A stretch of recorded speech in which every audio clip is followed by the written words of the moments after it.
Saya pernah berpikir bahwa hidup ini adil, bahwa jika saya diam saja, dunia akan membiarkan saya hidup tenang. Tapi hari itu, di koridor sekolah SMA negeri di pinggiran Jakarta, segalanya berubah. Teriakan debanci menyusup ke telinga saya seperti pisau, diikuti tawa keras dari sekelompok anak kelas 3 yang dipimpin oleh Rea, kakak kelas yang selalu menjadi pusat perhatian.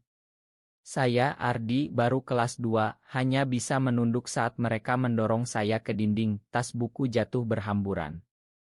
Hati saya berdegup kencang, bukan karena takut isik semata, tapi karena saya tahu mereka benar dalam cara yang paling menyakitkan. Saya memang berbeda. Sejak kecil, saya lebih suka diam mengamati Rea dari kejauhan, bukan gadis-gadis yang menjadi bahan obrolan teman-teman. Rea, dengan senyum lebarnya, rambut acak-acakan, dan cara berjalan penuh percaya diri, adalah bully utama. Dia yang pertama kali menyebarkan rumor bahwa saya gay setelah melihat saya menatap terlalu lama di ruang olahraga. Sejak itu, setiap hari adalah neraka. Dipukul di belakang, buku dibuang ke selokan, bahkan sekali mereka mengunci saya di toilet laki-laki sampai malam. Di rumah, saya diam saja. Ayah sibuk kerja di pabrik, ibu mengurus adik-adik. Saya tak berani cerita. Bagaimana bisa?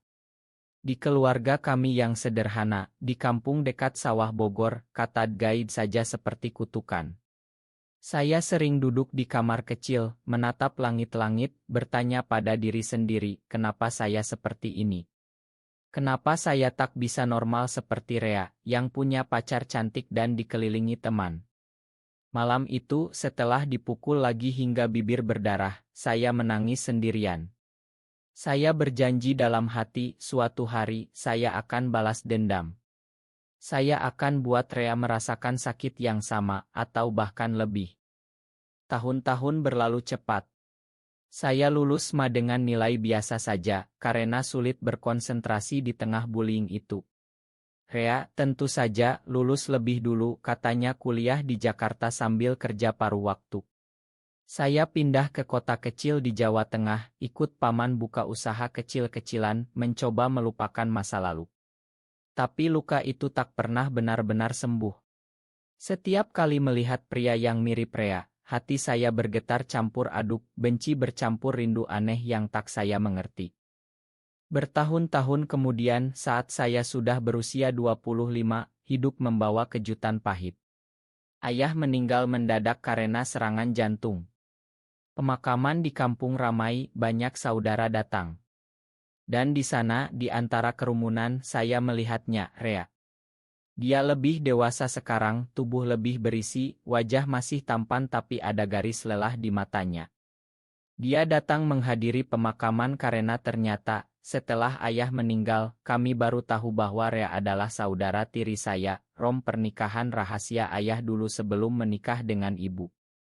Dunia seolah berputar. Rea, bully saya, ternyata saudara kandung. Dia mendekat, memeluk ibu dengan air mata, lalu menatap saya lama. Ardi. Lama tak jumpa, katanya pelan. Suaranya masih sama, membuat perut saya mules. Saya hanya mengangguk dingin. Di dalam hati, badai berputar, ini kesempatan balas dendam. Saya akan buat dia menderita seperti dia buat saya dulu. Tapi malam itu, saat kami duduk bersama di teras rumah duka, Rea mulai bicara. Dulu aku bodoh, Ardi. Aku menyesal atas semua yang kulakukan di sekolah. Matanya basah. Saya terdiam. Apakah ini akting? Atau benar? Hati saya berperang, benci yang tertanam bertahun-tahun melawan rasa penasaran baru yang muncul. Kenapa dia menyesal sekarang? Dan kenapa tatpanya membuat saya gelisah seperti dulu? Hari-hari setelah pemakaman, Rea sering datang ke rumah. Katanya ingin membantu ibu yang sedang berduka. Saya menghindar sebisa mungkin, tapi rumah kecil, sulit. Setiap kali bertemu, dia mencoba bicara, tapi saya selalu menjawab pendek. Di dalam diri, konflik semakin ganas. Saya ingat pukulan-pukulannya, ejekan yang membuat saya ingin mati, tapi sekarang melihatnya dewasa, membantu angkat barang, bercanda dengan adik-adik, hati saya goyah. Suatu malam hujan deras, listrik mati. Kami duduk di ruang tamu dengan lilin. Rea mulai cerita panjang. Ardi, dulu aku bully kamu karena aku takut. Aku juga merasa hal yang sama seperti kamu. Tapi aku takut diakui, jadi aku salahkan kamu. Saya terkejut. Rea Gai juga. Dia mengangguk pelan. Aku suka cowok sejak SMA. Tapi keluargaku konservatif, teman-temanku maco. Jadi aku pura-pura benci Gai dengan bully kamu yang paling terbuka. Air mata Rea jatuh. Saya diam, hati bergejolak. Benci saya mulai retak. Ternyata dia juga menderita, menyembunyikan diri lebih dalam. Tapi apakah ini alasan? Apakah penyesalan ini cukup menghapus luka saya? Saya bangkit, pergi ke kamar, menangis sendirian. Kenapa hidup ini rumit? Saudara tiri bully, tapi sekarang jatuh cinta. Ya, saya sadar perlahan, perasaan lama itu kembali, lebih kuat karena kedekatan darah yang baru terungkap. Keesokan harinya, Rea ajak saya jalan ke sawah belakang rumah. Udara segar, burung berkicau. Kami berjalan diam lalu dia berhenti, pegang bahu saya. Makan aku, Ardi. Aku ingin mulai baru. Tatapannya tulus. Hati saya luluh sedikit, tapi masih ada amarah. Terlambat, luka ini dalam. Tapi saat pulang, tangan kami tak sengaja bersentuhan dan listrik mengalir. Saya tarik tangan cepat, tapi perasaan itu tak hilang. Hubungan kami mulai hangat pelan. Rea sering cerita masa kecilnya, bagaimana ayah kami dulu pergi dan meninggalkan dia dengan ibu yang keras. Ternyata dia juga broken. Saya mulai cerita luka saya, bagaimana bullying itu membuat saya hampir bunuh diri sekali. Dia menangis lagi, peluk saya erat. Pelukan saudara atau lebih. Saya bingung. Di masyarakat Indonesia ini, cinta sesama jenis sudah tabu, apalagi saudara tiri. Tapi perasaan semakin dalam. Suatu sore, kami duduk di pinggir kali.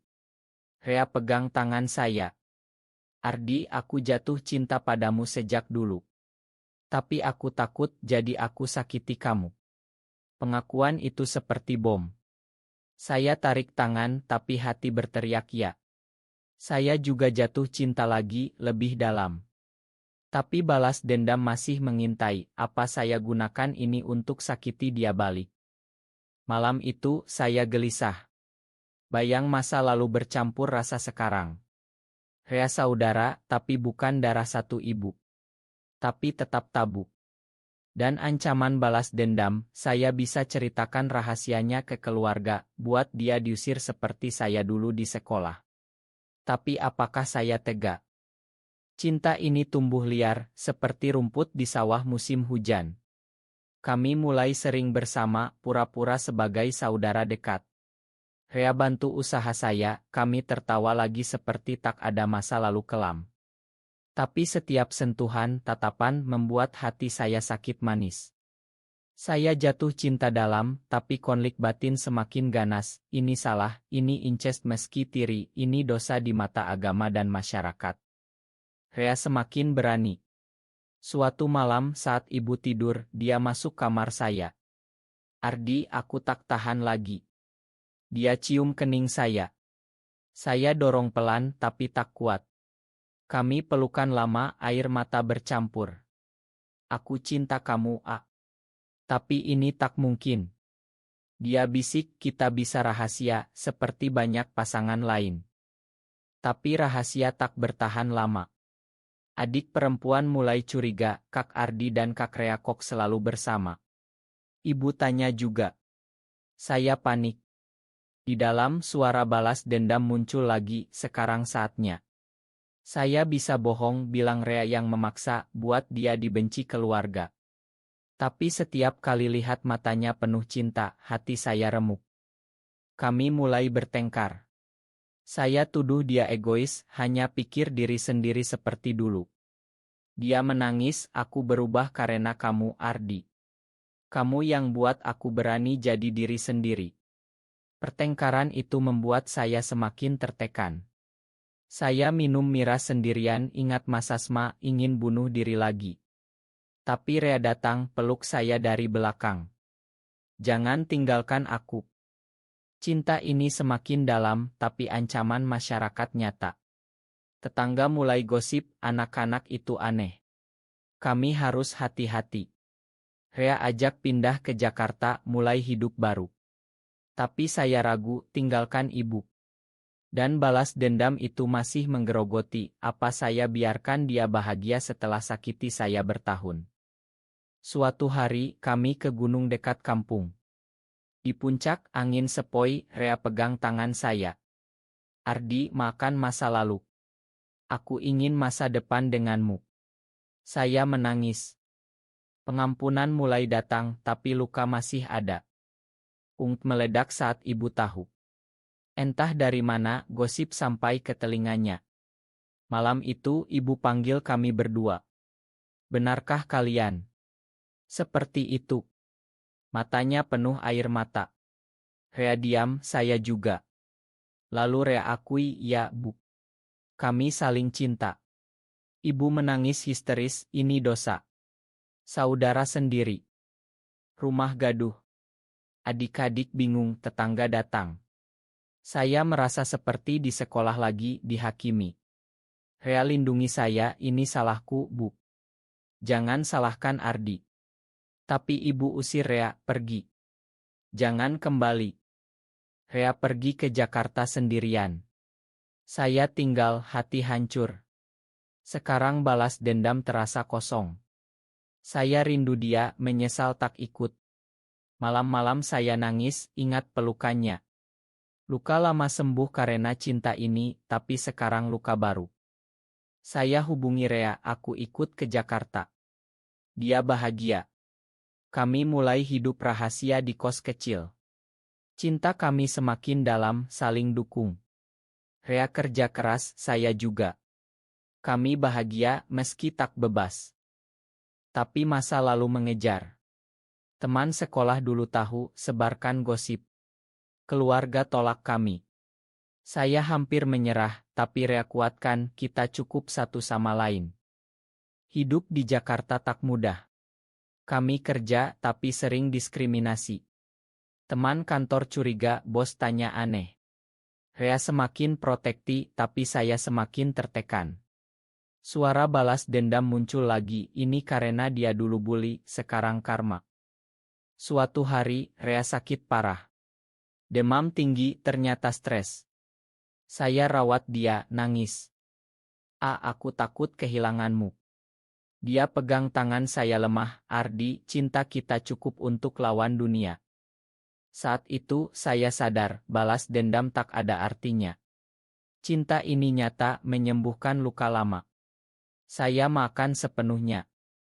Kami putuskan cerita ke teman dekat yang suporti. Perlahan kami bangun komunitas kecil. Hidup lebih ringan. Tapi keluarga masih tolak. Ibu telepon nangis minta saya pulang sendirian. Hati saya sakit. Akhirnya setelah bertahun ibu datang ke Jakarta. Melihat kami bahagia, pelan-pelan dia paham. Nak, ibu salah. Yang penting kalian bahagia. Pelukan itu menyembuhkan segalanya. Kami tak balas dendam, tapi hidup damai. Cinta kami jadi pelajaran, pengampunan lebih kuat dari kebencian. Di Indonesia ini, perjuangan lebih berat, tapi cinta sejati menang. Kami jalani hari demi hari, tangan bergandeng rahasia, tapi hati bebas.